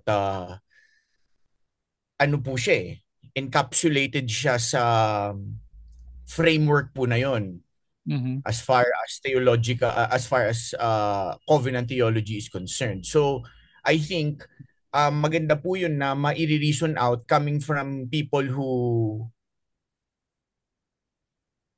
adhere to that or Mhm. embrace that. Kasi for people who might not necessarily hail from the covenant theology background, hindi na kailangan Mhm. ipagtanggol yung covenant of grace or covenant of works because to begin with, they might not really agree with it. Mhm. Tama. Opo. Yeah. So it's if it's an issue of proving that it's meant to be viewed that way, number one, I think we would really need to go through an exegetical route. Kasi the reality is, ang dami pong frameworks. Mhm. And tulad nga po nung mga examples natin kanina, marami po sa atin, yun lang ang kinalakihan natin ng mga sistema. Mhm. And the reality is, a lot of these systems might not necessarily come from an exegetical hermeneutic, but Mhm. rather a systematic way of laying down things, not diminishing it, but not necessarily staying in context with really what is in the scripture. So we have to go through a faithful hermeneutical route to define all of these things. And I think kasi po kung now in defense of magkakaiba na po ang usapan natin kasi ngayon po pinapakinggan lang naman natin yung mga iba-ibang view. Mhm. Hindi pa po natin pinag-uusapan kung ano yung correct view. Mhm. Opo. So parang I think to define all of these things is yun lang po yung ano natin, i-define lang natin siya. Pero Mhm. ang maganda pong mag-define din diyan kung sino po nag-a-adhere. So for Oo. example, kanina po si Pastor is it Pastor Romeo? At least he gave us an overview of at Dispensation. least what is has been taught amongst the evangelical circles here na who adhere to ano po to Mhm. dispensational theological system, Mhm. but we are not at a place of actually challenging whether these systems are correct or not. Mhm. Yeah. Tama. So hindi po parang nasa ibang larangan na po ulit kung gusto natin pa further i-define yung maganda po. Ito yung sa covenant theology, ito yung distinctions niya. Mhm. God deals with covenants. Makikita natin kung paano i-accomplish yung plan of redemption. Nagkaroon ng una, covenant of works, and then may Mhm. covenant of grace. So we're giving an overview of how all of these theological systems work. Or as far as the New Covenant theology is concerned, galing din siya or, from making sense, greater sense of what covenant theology is about, most Mhm. especially in the New Testament interpretation. And yung sa progressive covenantalism naman is still recognizing that God will establish His plan of redemption by establishing covenants, but it is, progressive in nature. So ano po siya iba po yung defining versus now why do we believe in that and how did we come up to that or arrive to that conclusion. Opo. And when we get to that, kakailanganin na po natin magbuklat ng Biblia. Mhm. Opo. Ayan. So, gusto ko po yung sinabi niyo, Pastor, na na bagamat si Pastor Romeo ay pinakita niya yung dispensational, yung view nila ng dispensationalism, at least hindi natin sila, kumbaga ang intention natin ay ipaliwanag lang itong mga bagay nito at hindi para magkontrahan, Amen. Amen. Yan. Thank you, Sir TJ. Yun naman po yung, purpose nito, Sir Axie, di ba? Kasi Apo. gusto ko rin malaman. And for Mhm. you also to know na yung sa amin. Pero hindi lang ako yun eh. Marami Mhm. rin kaming iba't iba, sanga-sanga. Parang sa Oh, coconut na sinasabi ni Sir TJ. Pero oo. yun po yung aming, actually, yung aming stand. Yun po. Yan. So, nabanggit kanina ni Brother Chris yung federalism. Brother Chris, pwede pang paliwanag sa amin ito. Si Brother Rudy ko yata ang nag-mention.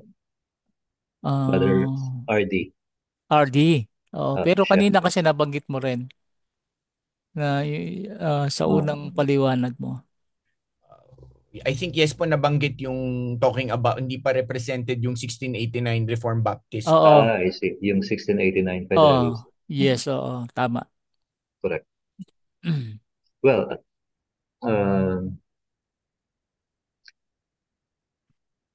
very closely related yung covenant theology and 1689 federalism. Kasi para siyang mother to daughter yan para mag-ina.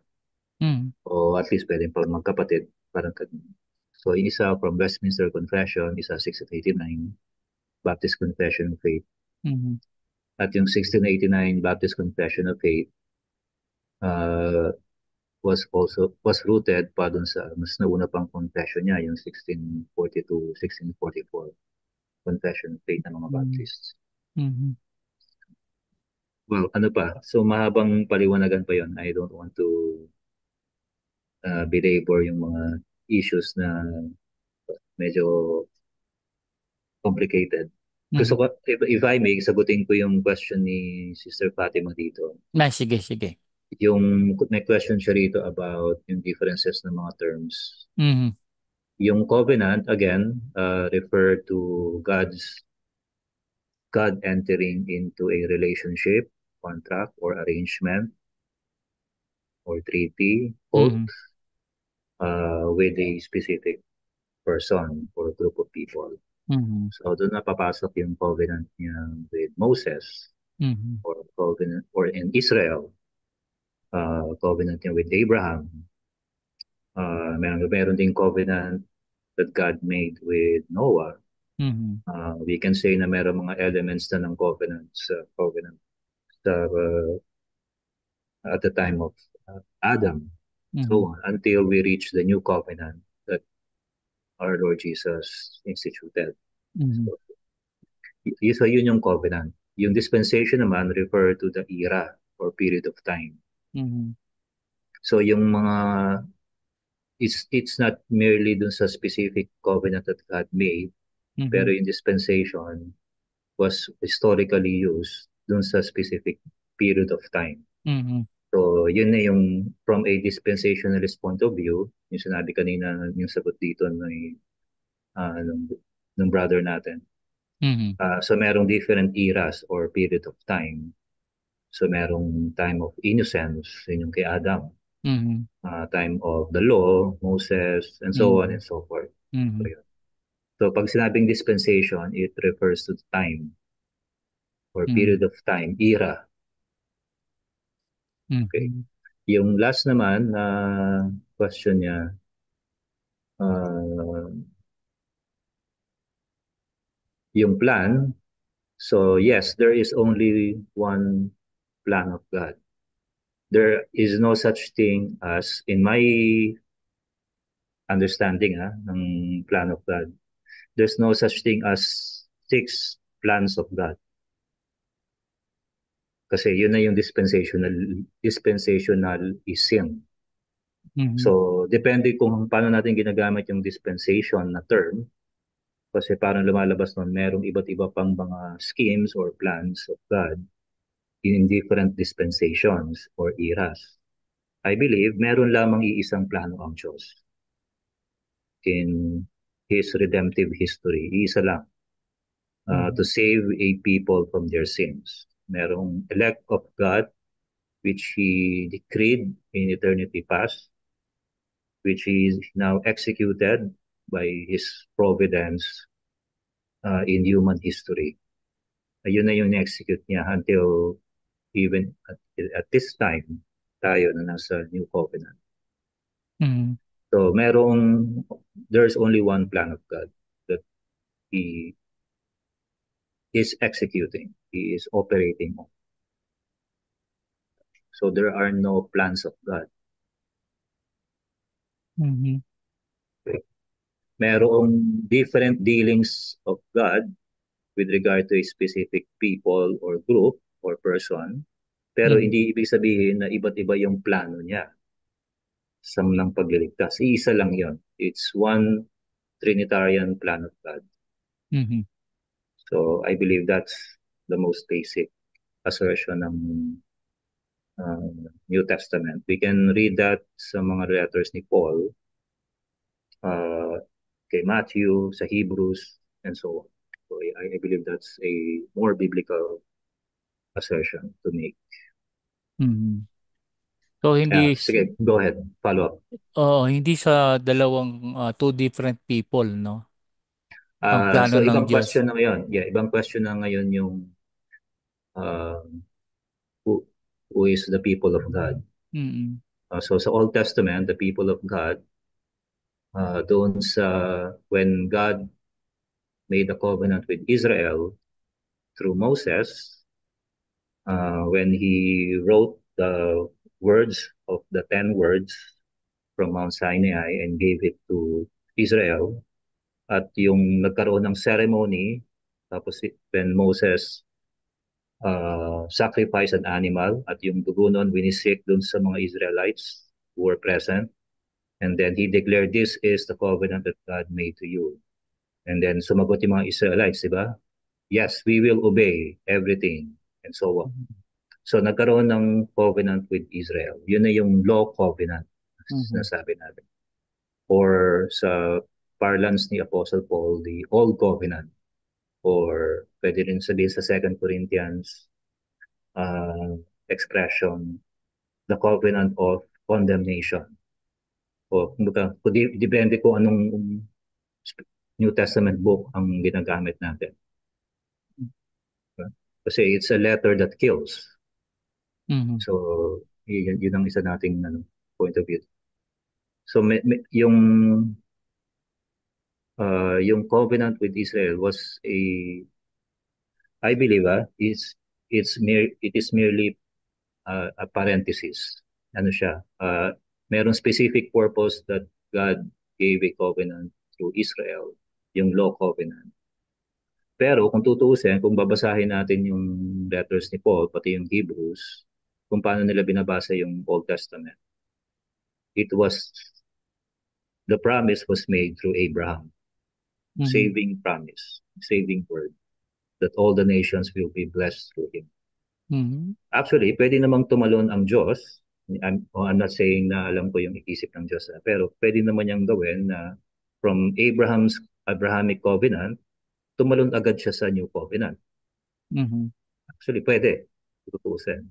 Mhm. Pero, ang ginawa pala ng Panginoon, i-increase the sense of sin. So, paano niya gagawin yon? Through a law covenant. The Mhm. law was given to increase the sense of sin, yung burden of sin. At hindi pwedeng sabihin may transgression kung walang law. Mhm. Yun na yung Romans 5, Romans 6, 7, until babalik ulit tayo sa Romans 9 to 11. So Mhm. obviously maraming paliwanagan na yun. Pero that's how I read yung Old Testament. I'm just following kung paano binabasa nila Paul and yung Hebrews writer ni Matthew, yung Old Covenant. Mhm. Yes, it is really very specific, very purposeful siya. Mhm.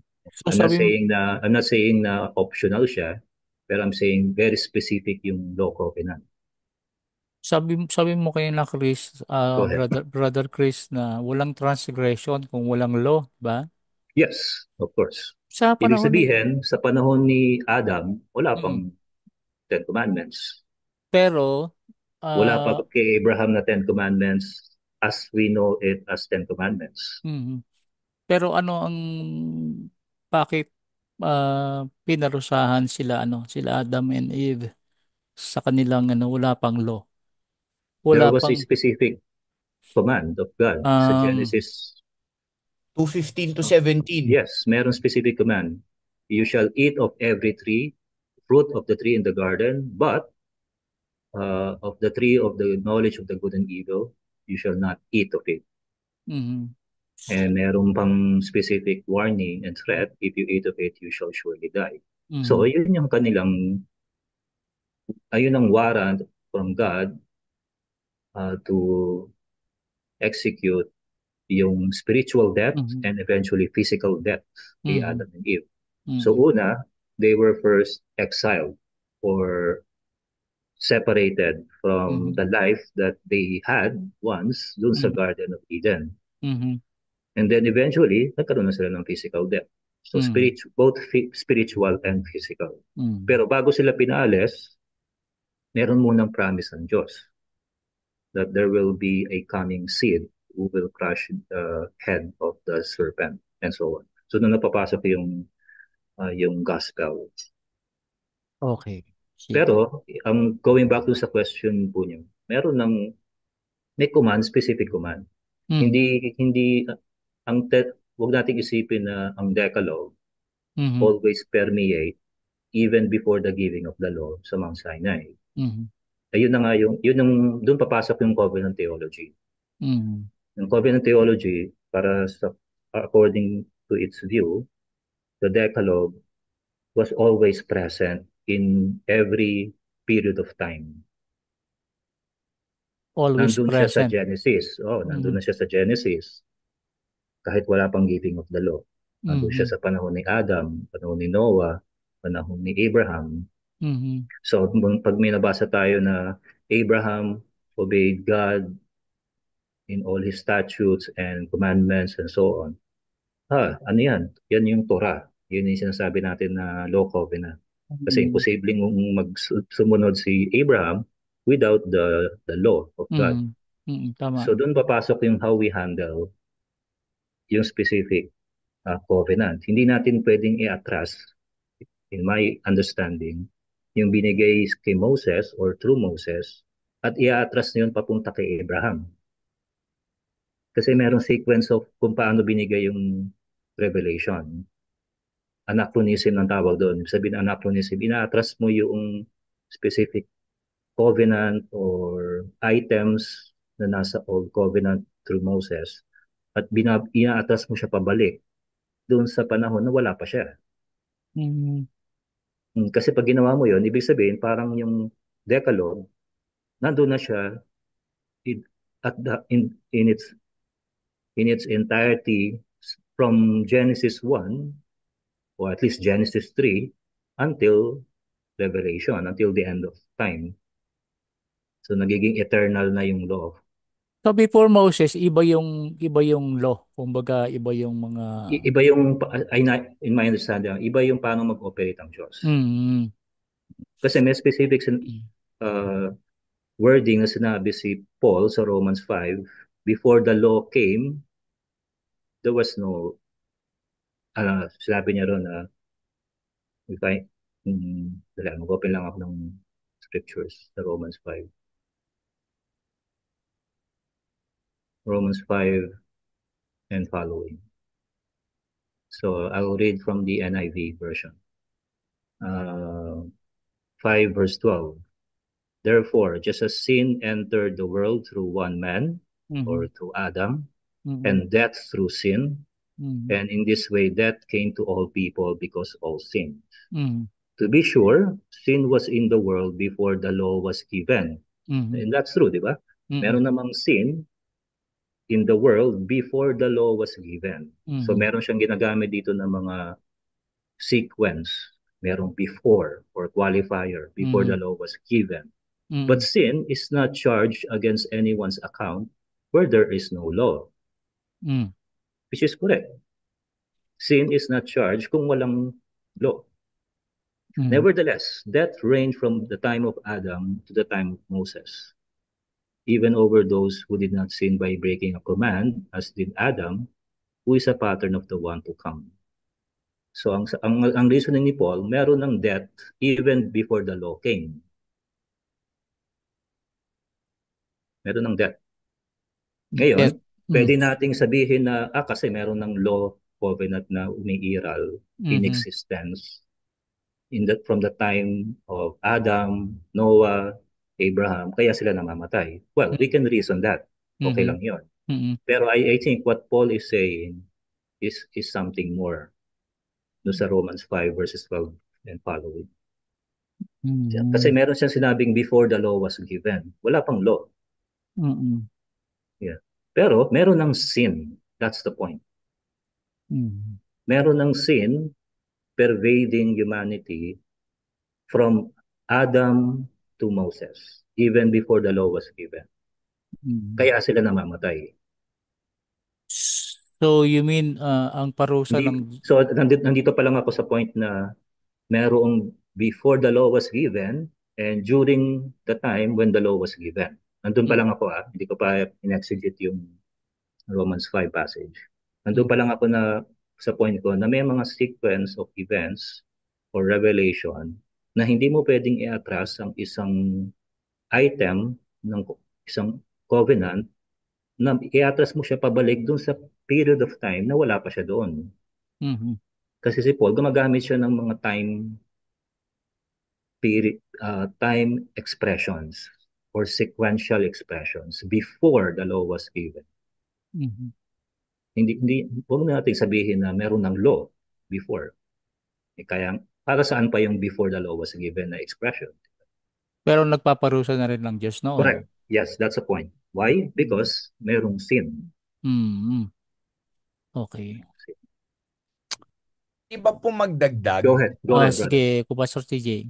Opo, I think siguro po going back lang, I just want to add something na I think the difference between yung the covenant theology and kung paano siya sasanga in dispensation is basically how God will accomplish His plan of redemption. So makikita natin na mukhang sinasabi ng dispensational theology, dispensationalism na meron pong mga iba-ibang mga kumbaga agenda ang Panginoon. So may mga kumbaga Correct. 7 Yes. attempts to make Correct. it work. Parang Correct. ganon. Mm. While Correct. as far as covenant theology is concerned, papakita na there's just really one plan. Ngayon, ang problema po dito through establishing covenants, magkakaiba-iba po siya in the way that you understand a covenant. So for example, yung iba sinasabi nila na covenant is just redemptive in nature.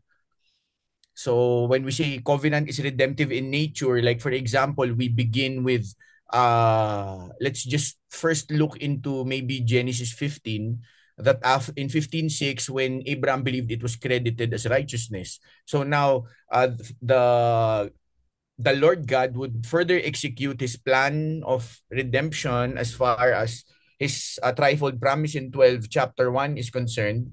And of course, Abraham wanted to know, but prior to that, yun na yung I am the Lord. Wala pa yung statement na your God doon, I am the Lord who brought you out of Ur of the Chaldeans. So, makikita natin doon yung highlight na one facet of covenant is to redeem a people of God. But if you would want to backtrack all the way from for example, Genesis chapter 1, na is it just redemptive in nature, but all is it also the idea of dwelling? So why does God establish covenants? Is it just to redeem a people for himself, or is it to redeem back the original design, which is dwelling, which is I will be your God and you will be my people? Paano natin yun makikita? Kasi sa pinakadulo ng buong redemptive history as revealed in Revelation, na yung plano niya to be the God of the people that he chooses will come into fruition. So I think dun po makikita yung paano ba yung design ng dwelling. Andun yung there is God who establishes a covenant or calls a people for his own, and he rules through his word. So makikita natin yung line of how God rules, that it is both ways, where God is very gracious and benevolent to those whom he calls, but at the same time he establishes his law, not necessarily the Decalogue, but what his desire is. Like for example, in 2:15 to 17, makikita natin na you shall work and keep the garden, and the moment and you shall not partake of the fruit of the tree of the knowledge of good and evil. The moment that you eat of it, you shall surely die. So makikita natin na that in itself is representative of a command or a statute of God. And when it is broken, may consequence siya. So I think yun yung pwede din nating to add po, na why was there death, or why was there due punishment? Because sin has been committed. But sin not fully defined yet as what the law is revealed in, beginning the Mosaic covenant. But prior to that, we see the pattern of how God deals with his people. He creates them. They are the image of God, the image bearers. And as far as the dynamic is concerned, in that original dwelling place in the garden, God is very gracious and benevolent. He allows them to rule and reign in that domain, but also God would give a certain level of accountability, which is, or kung ayaw nyo patawaging law, basta may command siya. And if you break that, there's consequences. So that's the reason why there is death even before the law. That's why, and if we will get to see Adam and what he represents as far as humanity is concerned, ma-affirm naman even the New Testament that it was Adam who brought sin and therefore death to the world. So hence a need for a second and a final last Adam, Christ. So but makikita natin yung original setup. So paano ba i-accomplish ng Panginoon yung plan of redemption niya? It is through, calling a people for his own, and therefore the progression of all of these covenants. Pero ano po siya? Yun nga, progressive siya in nature, and so bago pa yung law, ano po siya? As far as the Decalogue is concerned, meron ng disobedience. Therefore, meron na ring faith. Kaya hindi naman naligtas si Abraham by obeying. But it was his belief, which was actually the belief of the promise, the promised offspring that saved him, which looks forward to, of course, what Christ, who his offspring would be. Makikita natin sa Galatians 3:16 na ang pangako kay Abraham hindi naman yung nation of Israel. Ang pangako kay Abraham, the offspring, not offsprings. So it is actually Christ. So therefore, the fulfillment is in Christ. So everything else is actually a progression and just a passing through, looking forward to that final, eternal new covenant where the laws are written in the hearts of the people. So parang gusto ko lang po mag-add doon na, so bakit, kung walang law, bakit may death? Syempre, kasi basahin kung uunawain natin. So paano maliligtas din yung tao? By faith lang talaga, from beginning until the end. Yeah, yun ang, so not necessarily directly connected, but as a splice na that's the reason why meron pong meron ng consequence and may death na even before the law was given. No. Okay, maraming salamat, Pastor TJ. Tumilinaw, no po? Meron pong tanong dito, dapat po ba na sinasabi or tinuturo ng isang church ang kanilang system of theology sa kanilang mga members or attendee? Optional din po ba ito sa statement of faith ng isang church? Yan. Pero po, bago natin sagutin to, Brother JCM, baka may sasabihin si Pastor Romeo. Kasi meron siyang chat dito. Para sa akin, yes, dapat pong ituro kasi yun ang magiging, sinagot niya lang yung tanong nung ni Brother JCM. Pero Pastor Romeo, meron ka bang gustong sabihin? Ah, ngayon ko na nagiging mas interesado ako dun sa mga covenants na yan. Yan nga. Ganda na paliwanag ni Sir Chris. Saka then yung sa law na ah, Mm, ma, by God's grace. Thank mm. you, sir, for sharing those. Okay. Salamat din, Pastor Romeo, and siyempre si Pastor TJ ay nagpaliwanag din. Okay, so hanggang 9:30 lang po tayo eh. So meron po tayong 4 na oras. Wala naman pong magtatanong na siguro, no? At siguro naman nasagot na yung mga tanong, Ate Pat, no? Siguro Ah, dagdag ko lang, Brother X, sige po pa, Brother Chris. in one way, dapat isang ituro, pero it will be in the wisdom of the elders or pastors ng church Mhm. kung paano nila ituturo yung kung ano man yung theological system nila. Mhm. Well, the healthier way would be through expository preaching. Kasi in Mhm. expository preaching, you take out from the text kung ano yung nandun sa text, and Mhm. expound mo siya. And the preacher expose it, deliver it to all the listeners, whether Christians or non-Christians. So yan Mhm. expository. Dinadaanan niya lahat kung ano yung series niya, whether he's dealing with a letter like the Romans or whether sa tingin natin, very simple gospel according to Mark. So Mhm. lahat yun madadaanan natin na kung ano man yung, uh, and let my point maybe in commenting is let the text says kung ano yung dapat na system natin. Now, Mhm. obviously, walang preacher na nag-aaral ng isang passage na been saying many times na he's approaching the text nang wala siyang mga baggages or Mhm. theological systems na. So lahat ng preacher, theologian, lahat ng pastor, um, young and old students of God's word, lahat meron niyang dala-dala na systematics or Mhm. systematized theology. Mhm. Pero hindi ibig sabihin na yung text that we're trying to study and preach um, ay wala nang sasabihin ng uh, definitive or distinct, and maybe baka nga in contrast pa doon sa meron na tayong systematic theology natin. Kaya nga doon nagba-bounce back kung ano yung sinasabi ng text doon sa meron na tayong sa theology na meron na tayo. So usually yung systematic theology natin, yun na yung confession of faith ng church. Mhm.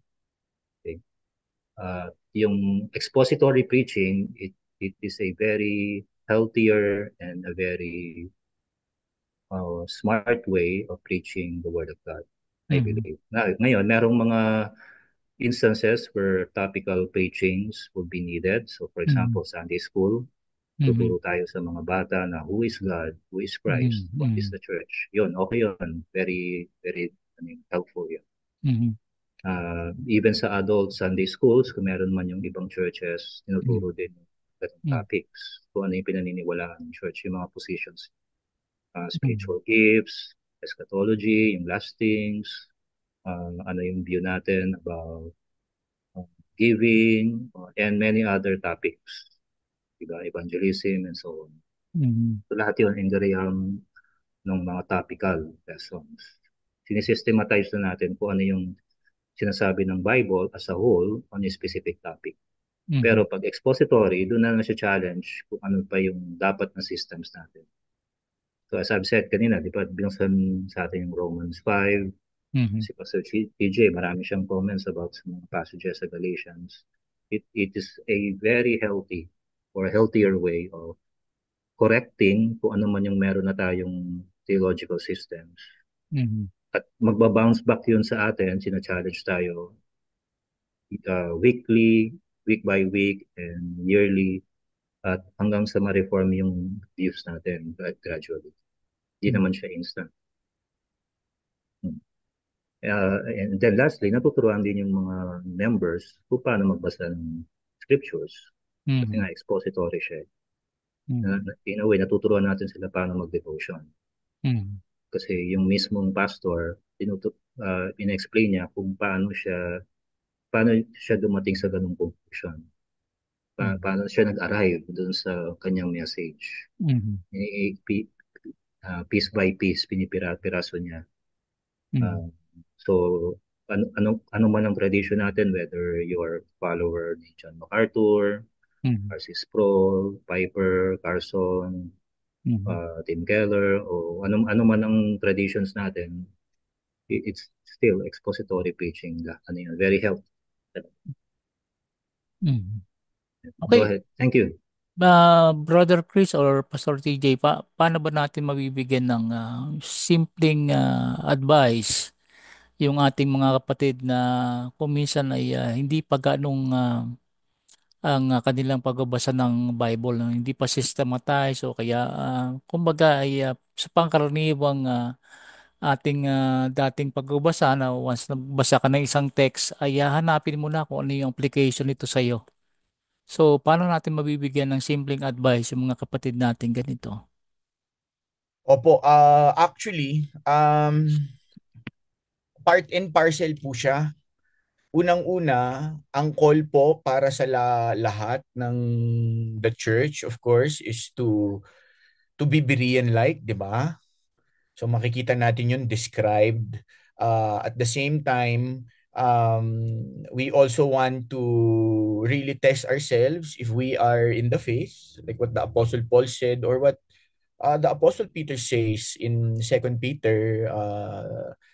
The whole point of Second Peter is to grow in the grace and knowledge of our Lord Jesus Christ. So there is really a call for us to grow in the grace and in the knowledge. For example, in Titus chapter 1, for the sake of the faith of the elect and their knowledge of truth which accords with godliness. So kailangan yung kaalaman matutunan siya, and I think there's no other way but to actually read and study faithfully the Bible. So of course, makikita rin natin na, for example, in Luke 24, that it is Christ who opens the eyes. In Luke 24:44 to 45, na there is a certain way of reading the scriptures that the law, the Psalms, and the prophets all really point to Christ. And makikita natin yung progression niya, na yung mga disciples, they followed the Lord Jesus Christ, but eventually it was only after the resurrection that their eyes were really open to understand and to view the scriptures the way that Christ views the scriptures. But also makikita natin, for example, in Ephesians chapter 4, that focusing now on Christ uniting everything unto himself, including of course the people of God, both Jews and Gentiles in Christ, na there will be some people who are designated to help people grow. Mhm. And it will be the work of the pastor, teacher, Mhm. the prophets, the evangelists, to equip the people for works of service so that the body of Christ may be built. So it's a partnership between, as far as how we view the headship of Christ in our lives and to obey Him, na individually, kailangan talagang nagbabasa po tayo ng Biblia. Ang nakita ko po, marami na nai-interest sila sa maraming uh, part of theology, and it becomes just theologizing in nature but not really getting to the heart of it. So people can read so many books Mhm. and yet they really do not spend time in the word themselves. Mhm. Just really reading the Bible. Mhm. Yung po ang siguro talagang to read the Bible. Mhm. Just get in touch with the story first. Mm. But also, it will matter because the pastor will play a very, very huge role. While we recognize the sovereignty of God in the life of the elect, the believers, task ng pastor to become good stewards. Mm. Minodel yan ni Apostle Paul, for example, I think in 1 Corinthians chapter, ano po, I think, is it 3 or 4 na pinapakita niya doon yung those entrusted with the mysteries of God. So how do you do that? You rightly divide the word of truth, going now to his pastoral letter in Timothy. So kailangan po, I think, yung magiging health po nung pastor ay ng church nakadepende rin po sa kung ano po ang estado ng pastor eh. Opo, Mm. kung ang pastor lagi siyang nagbabasa ng Biblia at talagang in touch siya with the word, it cannot be that the members will also not be doing that. Mm. Kaya nga po kung ang mga kita nila yung pastor techie, lahat yung mga ano puro ganon. Pero kung nagdadala ng Biblia, lahat Mm. sila they follow suit kasi it's Mm. modeling also. Mm. So it will boil down to really the pastors modeling faithfulness in the way that they study the word faithfully, how they teach it, expository and even systematically, and encouraging continually, a great reminder and a great warning for the people of God to grow in the grace. It's a continuous exhortation. Mm. Yun po ang nakikita kong pinaka-basic na sagot dyan. Kailangan ng pastor to grow in the word. Act 6 reveals that, di ba po? The pastors, may problema sila sa distribution ng the 12, distribution ng food, but their task is to the ministry of the word and prayer. And what was the result? When they assigned the diakonos, Mm. ang nangyari is that the word increased, and when the word increased, Mm. the disciples increased, Mm. obedient in the faith. So yun po ang kailangan mangyari talaga, na ang pastor muna ang talagang huhusay sa kanyang handle ng salita. Mangyayari lang yun kung unang-una, malinaw sa kanya si Kristo at ang Ebanghelyo. Mm. At malinaw sa kanya ang kanyang layunin at tungkulin. At eventually, it will follow suit that people will become biblically literate. Mm. I would suggest that some can be well-versed in theologies, but we cannot deny the fact that 90% of all of Christianity is biblically illiterate. Mm. Ayan Yeah. ang nakakalungkot Looking po. at yung buong tikada ng buong ano po, Biblia from Genesis to Revelation. Mm. So, an encouragement lang po na ito pong mga theological systems na to ay mas lilinaw lalo kung tayo po ay nag-aaral talaga ng Biblia. Hindi Ayun. natin tinatakasan ng Leviticus, di ba? Hindi Mm. natin tinatakasan ng Jeremiah. Hindi natin sabog-sabog, Mm. pinag-aaralan natin siya ng buo. Tinaturo natin sa mga tao.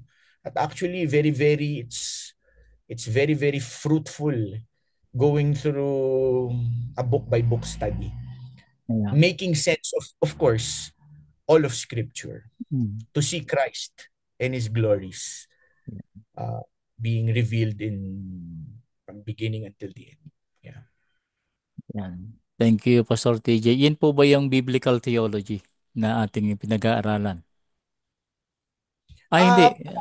Partly po, ang biblical theology is kung paano po natin mapagko-connect ang buong Mm. Biblia, focusing, centered on how God will accomplish his plan of redemption for his people in Christ Jesus. And of course, maraming layers ang biblical theology, yung mainline niya, yung mga various themes niya, hyperlinkings as far as, all of these things are concerned. How is Leviticus and Hebrews connected? Where does it come from, stemming all the way from Genesis? And yung mga connection niya po, na we view the scriptures laterally rather than just, kasi akala nila ang expository preaching verse by verse lang. Hindi rin naman po ganun. we make sense of it linearly, but you really, yung kabuuan, the authorial intent. Kaya nga, before you go micro, macro muna. Mhm. Maraming mga nag-argue on, ano ba ang, ito sinabi sa Romans, pero ang tanong muna, ano ba ang mensahe ng buong libro ng Romans? Mhm. At paano Okay. siya nagko-contribute sa story of redemption?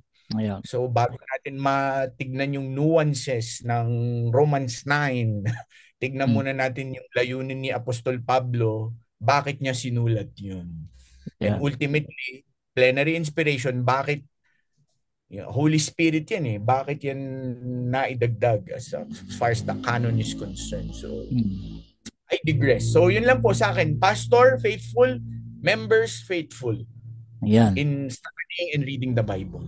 Kaya salamat, Pastor TJ. Naalala ko si Brother Chris pala yung nagbituro-turo ng biblical theology sa amin every Friday. So, kung gusto niyo sumama, pwede rin po, no? Kay Brother Chris. Brother Chris, meron ka bang huling sasabihin bago tayo mag-close in prayer? Wala po, nasabi ko na. Then, Ah, explain na ni Pastor TJ. okay. Thank you. Ayan, salamat sa lahat ng dumalo, Pastor TJ and Brother Chris, maging kay Pastor Romeo at si hindi na nakabalik si Brother RD eh. Okay, salamat sa lahat ng dumalo at tayo po ay mag-close na in prayer. Panginoon, salamat Ama sa mga kapatid namin, Panginoon, na binigyan mo ng karunungan, binigyan mo ng lakayanan, maipaliwanag sa amin ng mga bagay nito. Bagamat ito ay mga bagay na kuminsan na pumapasok lamang sa aming ulo, ito naman, Panginoon, ay mayroong ding part sa aming pananampalataya sa iyo, lalo na, Panginoon, sa aming pagkaintindi sa iyong mga salita, kung paano namin ito iintindihin at paano higit na i-apply sa aming mga buhay. Panginoon, tulungan mo kami, Ama, lalo na po sa mga sumama sa amin, na kami ay magkaroon pa ng kaunawaan at patuloy pong gamitin ang mga guro namin sa pagtuturo ng iyong salita para kami ay mapagpala. Hindi lamang lumaki ang ulo o lumaki ang dumami ang aming alam, kundi higit sa lahat, Panginoon, lalo ka naming mamahal, lalo kaming manampalataya sa iyo at lalo kaming sumunod sa iyo. Kaya Ama, binabalik namin sa iyo ang papuri at kayo po ang patuloy na mag-ingat sa bawat isa. At kung sino man po ang may karamdaman, mayroon pong suliranin sa mga pagkakataong ito, dalangin po namin ang iyong pagbibigay ng lunas at pagbibigay ng kapahingan sa lahat. Salamat po, Ama, sa muli po, sa pangalan po ng aming Panginoong Hesus. Amen. Yan, good evening po sa lahat. Pastor TJ, thank you. Thank you po sa lahat. Maraming Uh, salamat Thank po sa lahat. you, Brother Brother Chris, Chris, Pastor Thank TJ, you. yeah. Fatima. Yes. Salamat po. God Brother bless Romeo, po. Sir Pastor TJ. Romeo, salamat, Pastor Salamat Romeo. Brother din po. Romeo, thank you po. Yeah, thank you, Sir TJ. Magandang Thank gabi you, po Sir sa ating Chris. lahat. God bless po. Okay, God bless God po. bless. Dear brethren. Have a good night. Bye po. Good evening. Yeah, yes. Kuya Exi, maraming salamat. Sa susunod po ulit. Ayo, maraming salamat po, Pastor TJ. Yes. Thank you, Sir See you XC. on see you on Wednesday, Brother Exi. Baka Opo. gusto sumama ni Pastor Romeo. Baka wala po kayong gagawin, Pastor Romeo. At Anong oras po yun, sir? Wednesday. Ano po siya, Pastor Romeo, meron po kaming ministry apart from our ministry in the local church. It's called Movement of the Word. And ito pong Movement of the Word ay it's a church strengthening ministry specifically for pastors and leaders. We are training mga pastors in the realm of expository preaching. So, may kurso po, naka-enroll po dyan sila Brother Exi, at pero naka-open din po siya para sa mga sit-in. So, ito pong darating na 26, pag-aaralan po ang Book of Jonah. Opo, Book of Jonah. And then, ano po siya, it's a 2-day thing. So, ang gagawin po, ang training po kasi na to, we will be going through various books, going through the hermeneutics of it first. Of course, ang emphasis po ng study is also biblical theology. So just not just making sense of Jonah, but making sense of how it's related to the whole panoply or yung kabuuan ng scriptures. Tapos Mm-mm. magkakaroon po ng second set, which is the homiletical naman. Ay, Lahat ng homiletical. dumaan sa training, will have the opportunity to preach it. Doon naman po sa homiletical lab, ang labanan naman doon ano naman po, magtutulungan, magpapalakasan ng bawat isa paano mas maging mahusay na preacher po. So that will happen maybe 2 months from now. But February 26. Ano in pong time niyo, 27, Pastor? this is from 9:30 to 4:30 po. Ako kasi sir yung kanang kamay dito. Medyo, Opo, ano naman po, just extending the invitation po if okay. you guys are I interested. love to, Wednesday, critical day. Ang ano ko lang pastor, ang maganda po ang labanan po kasi dito dahil nga we're looking at the scriptures. Ang ini-invite lang ng sa mga estudyante because we recognize na nanggagaling po sila sa iba't ibang framework na Mm-mm. we allow the text to be king. So wala po kaming theological system na pinopromote. Mm. O ang inaano po dito is faithful study of the scriptures po. So I like that. yun lang po ang Opo. And then we allow the scriptures to form or to further define or to reform, not talking about reform theology, but the goal of reforming our minds so that we will understand the scriptures better. So, yun lang po. Kung meron pong gustong makarating, pumunta. So, actually, the whole program is for free. So, yung 250 po is more of ano lang po siya, administrative cost kasi may printing and materials. Libre na rin po ang pagkain doon. Wow. Ay, saan po yung venue, Pastor? Sa Crosswalk po, Crosswalk Church. Crosswalk. Sa ano yan, saan na nga yan, Pastor? Sa ano po, sa Campo Shoko, Happy Campo Home. Shoko, yes, Campo Shoko. Kung gusto niyo pong makapunta kayo, Pastor, pwede naman tayo magkita. Pastor Romeo, pwede po tayo magkita. mag-drop by. Magkita po tayo sa... Pwede po. Chat lang po tayo kung sakali. Okay, Anyway, maraming salamat po. God bless. Salamat. God bless po sa lahat. Ma'am Fatima, thank you. Sir Jericho. Everyone po. Bye-bye po. God bless. Bye-bye. Brother Rexy, good night. Salamat. Thank you po, Kuya Peter. Brother Jerry. Sir Rexy, matindi to Ganda. Salamat. Gusto ko yung sinabi ni Sir TJ na yung Bible nga naman, yung pagbabasa nga naman. Kasi tayo pino-force natin yung Bible to mag-fit dun sa natin theological system Tama Instead po. of the Bible is the one forming us. Gusto ko yung tama. na yun. Magandang enlightenment sa akin. Salamat po. Purihin po, Panginoon. Salamat din sa pagpapahiram ng suma. Ay, sure. Anytime po. Basta gabi. Available naman po. Pakisabi rin kay Mrs. Okay, sir. Okay, God bless po, Pastor. Thank you.